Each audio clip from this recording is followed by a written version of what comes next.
Hi guys, thank you so much for coming back to this YouTube channel.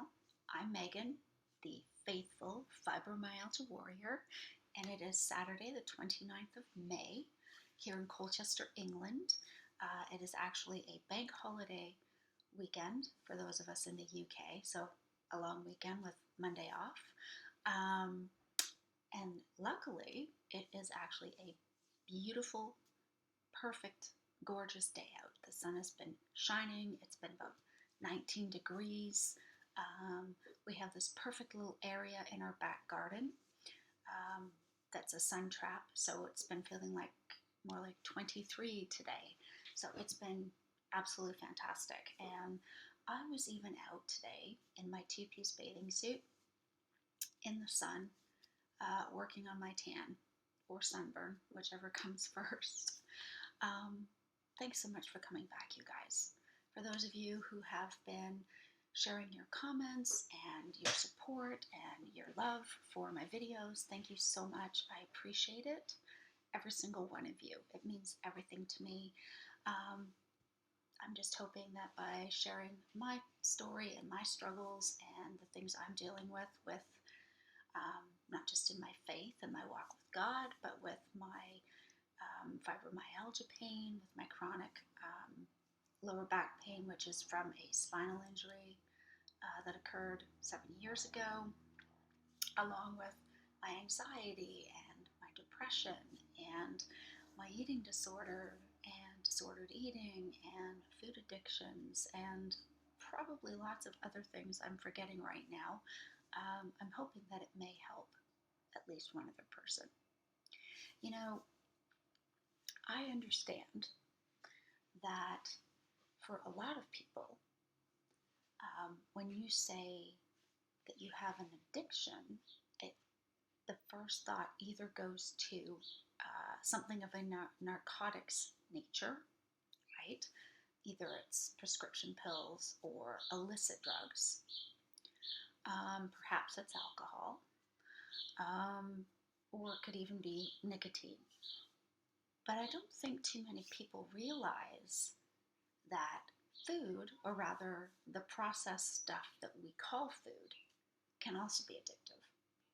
And even though we understand some of it's bad for us, or perhaps we should only have it once in a while as a treat, that it's hard to give up. But one of the things I've come to see and realize for my own life is, as I have shared before, is that you have to have an understanding that if it is truly addictive, if it is something that we truly cannot just simply cut cold turkey, right, which is fine, that's okay. If we need to understand we cannot do it by ourselves, right? Whether it's going to a support group, sorry, or a room where you get support, whether it's a 12-step program or something that you do through your faith community, or a combination of both, right?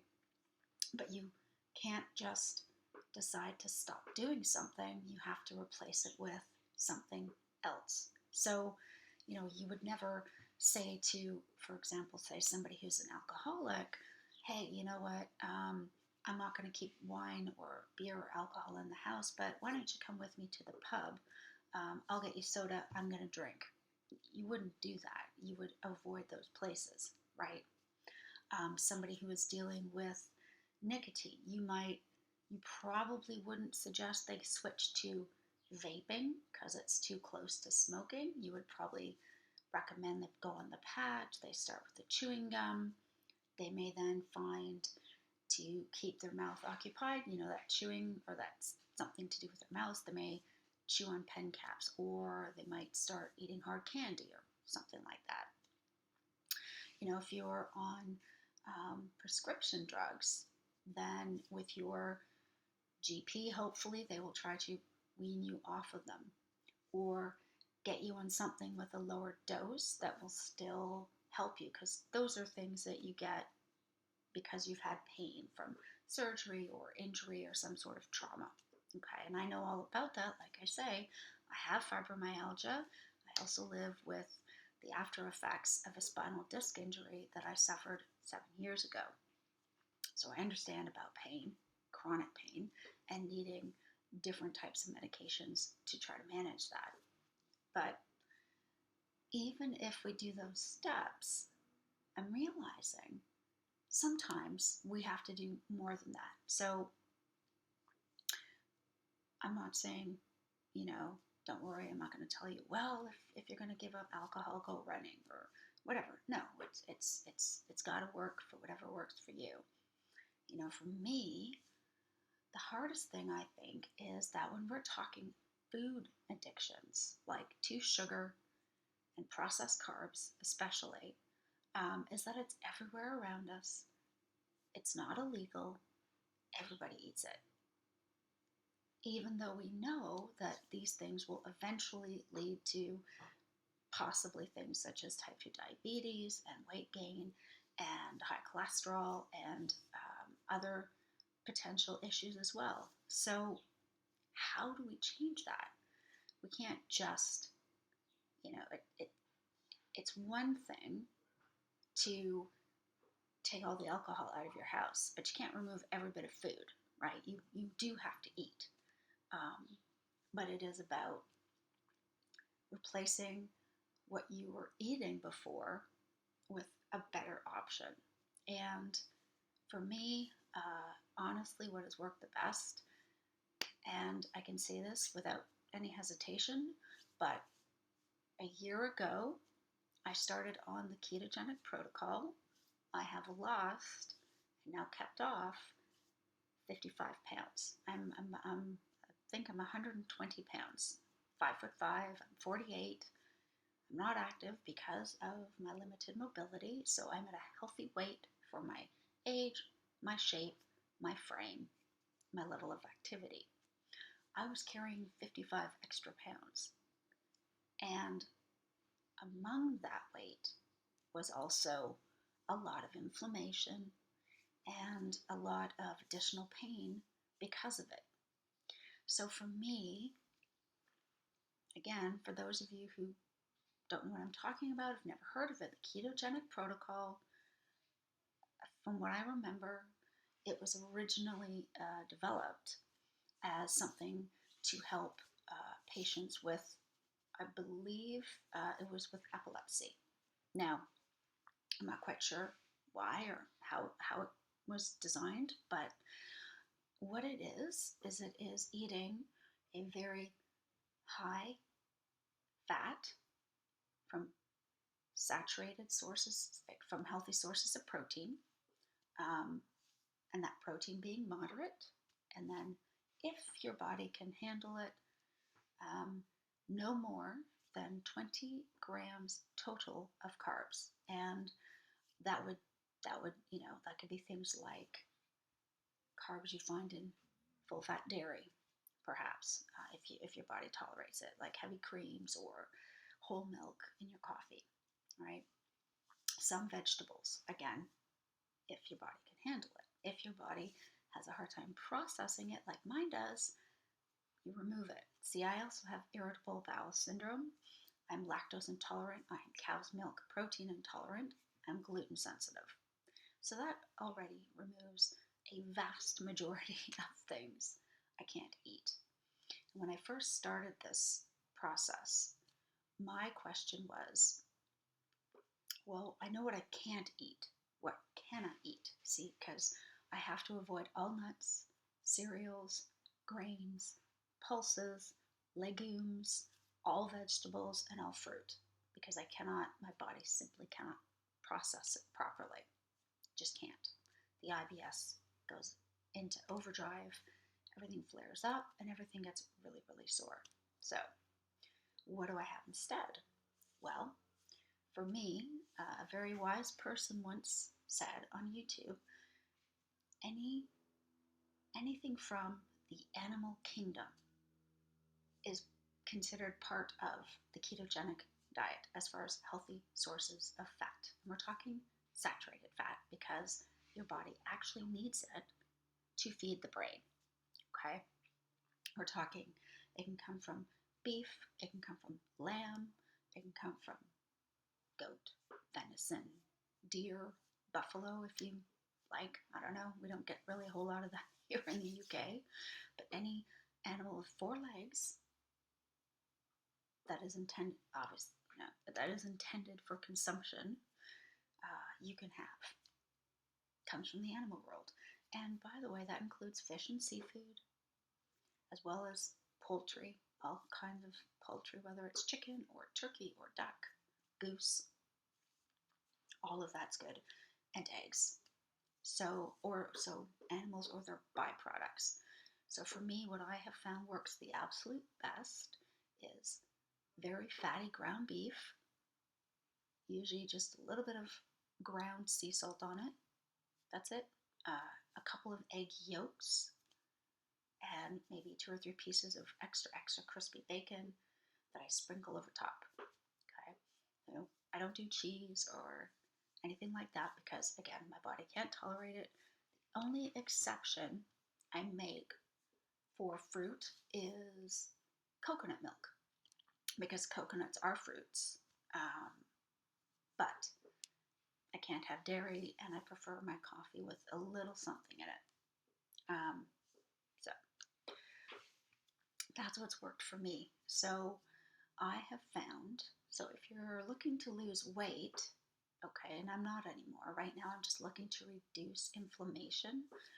My diet is more carnivore than it is ketogenic. I mean, carnivore is just a part, it's a subset of the ketogenic diet. But I had to figure out what I could have instead of just thinking about what I could no longer have anymore. And I think sometimes that's just what we have to do in life. So tying it all back, when we look at eating disorders or disordered eating, it's all about what things we shouldn't have, what things we can't have, which things we definitely aren't allowed to have because they're bad for us. No food is evil, okay? Nothing is bad necessarily if you can tolerate. If you're somebody who can have a small piece of cake on their birthday and then not struggle over it the rest of the year, go ahead. If you don't have side effects, if you don't have gut issues, enjoy that piece of cake. You have every right, you've earned it, you've made it another year. But for most of us, we don't stop at a slice of cake or a cookie or a potato chip or a french fry. It's lots more than that, okay? And it's hard to stop once we get started. And yes, we need to avoid those things, but we have to figure out what can we replace it with, right? So even if you're just starting out, you can do steak if you want. You know, a lot of people on this protocol prefer steak. I don't. It's not enough fat for me. I personally find the fatty mince much more satisfying and satiating. So that's what I do, right? And then I can go for long stretches and not even feel hungry because I'm so satiated. And I'm not tempted to eat the snacks or the crap in the house, that the kids might want or that my husband might want. I can honestly say, oh yeah, no thanks, I'm not that hungry. I don't feel like it, but thank you. And you'll find that as well. So I hope this helps. Sorry about the noise in the background. The neighbor's doing a bit of backyard reno. But today's a beautiful day. And finally we have nice weather out. Finally, it was 19, maybe 20 degrees, right? And I felt like I just wanted to share my thoughts with you from today. If it's a bit repetitive, I apologize. For those of you who do not have fibromyalgia, this is what happens with the fibro brain. We have all these brilliant insights, and sometimes we repeat ourselves without meaning to or realizing we have. And so there may be many more videos like this in the future. But for now, I'm just really grateful. It's great. And I'm really grateful to just have been able to share a bit with you guys today. And I hope this is helpful, you know. The more I stick with the keto way of eating and eliminating all of the other things that I know trigger me and that set me off, the more I do that, the better I feel. And there are moments when, yeah, I wish I could enjoy a piece of cake. But you know what? I know it's never going to taste as good as my memory of it. And the fact that I have developed quite a serious gluten sensitivity, the pain and agony afterwards is not worth it. It's not. And I just don't want to go down that path again. I don't want to be full of inflammation and unbelievable pain. Because the thing is, I'm still in pain. The pain hasn't just magically disappeared. It's there. I'm in pain right now. It's just, well, you guys know, if you guys suffer with chronic pain, you know, it just is. You just get on with life because that's just how it is. We still need to get things done, right? But guys, thank you so much for listening to my little chat while we listen to the birds and the neighbors back there somewhere trimming their hedges. Sorry about the sound effects. Well, the birds are cool. The hedge clippers, maybe not so much. Guys, thank you so much for watching. Thank you so much for all of your support. I really appreciate it. Hang in there, please. You know, remember, everything does eventually pass at some point.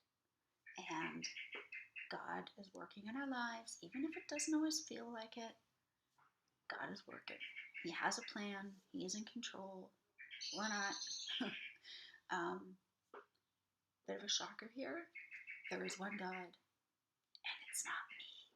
So, anyways, guys, I hope this is encouraging. I hope you guys have fantastic and wonderful days today, wherever you might be. And if you don't have sunshine or nice weather yet, I hope you have it soon and that you'll be able to get out and enjoy some fresh air. Thank you so much for watching. Thank you so much for your support. If you've liked the video, please go ahead and give it a thumbs up. And it would be great if you'd subscribe and a tribe, right? We will become an even bigger group, hopefully, and help as many people as possible just to feel supported. Thanks, guys. And I think I'm rambling a bit here, so that's me saying goodbye. Thank you, so long, and farewell. I'll see you guys in the next video. All right, bye-bye.